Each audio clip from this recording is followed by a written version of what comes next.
Moments like this, we have to wait for the facts to come to us.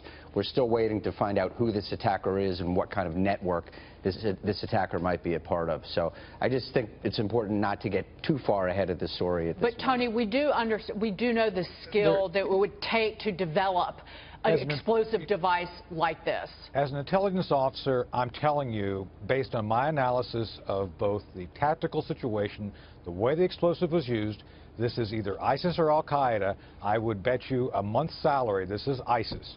So I understand the journalistic standards, which, by the way, I appreciate the fact still maintains them. I'm pretty sure this is going to be a radical Islamist, not the IRA. And to that point, Theresa May made this point that England has suffered from attacks before. Manchester itself was bombed by the IRA.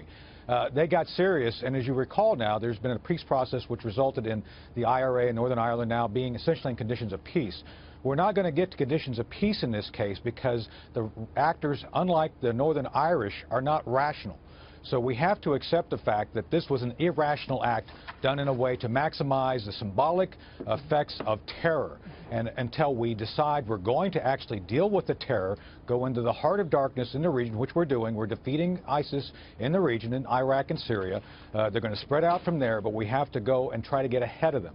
So I know you have to be technically fair and balanced on this, but I'm telling you right now, this was an Islamic terrorist act. Are we more exposed or less exposed here in the U.S. than in the U.K.? There have been a lot of incidents like this in Europe over the last couple of years. How would you size up, Tony, America's exposure compared to Europe's in this kind of attack? That's an excellent question. We have a lot more, I would say, free material available for someone to plan to do something like this. But in this case, I think this was probably C4 or some military-grade explosive.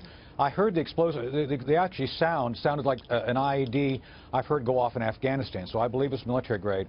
It's hard to get military-grade explosives here, not to say you couldn't get them. The other thing is the network. Clearly, I believe we're going to find that this bomber was related to the network which exists in Europe, which has been not defeated, clearly. There's a network here, but it's not as sophisticated or able to function. So I think we're ahead of the game here.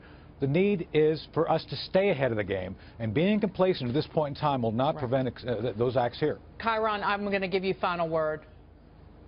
I actually think President Trump is on the right path in his counterterrorism strategy, which is to persuade as many heads of government across the globe that we have a shared interest and a shared humanity in combating terrorism and making it the existential threat, understanding that that's in fact what it is. You know, bipartisan elites have said it's only those countries with nuclear weapons who are adversaries or strategic competitors like Russia or China or North Korea who threaten us at an existential level. Trump has said, no, that's not right. Terrorism is as much an existential threat. And I think that's what this trip is about. And he's supporting economic and political reform in those countries, which will actually get to the root cause of even those lone wolves who are out there doing the enormous damage like what we've just seen in Manchester. So I think the American president is on the right path. Kiron, well said that some of our greatest enemies, our gravest enemies, have no borders, know no borders. Kiron Skinner, thank you so much, and Lieutenant Colonel Tony Shaffer to you as well this morning.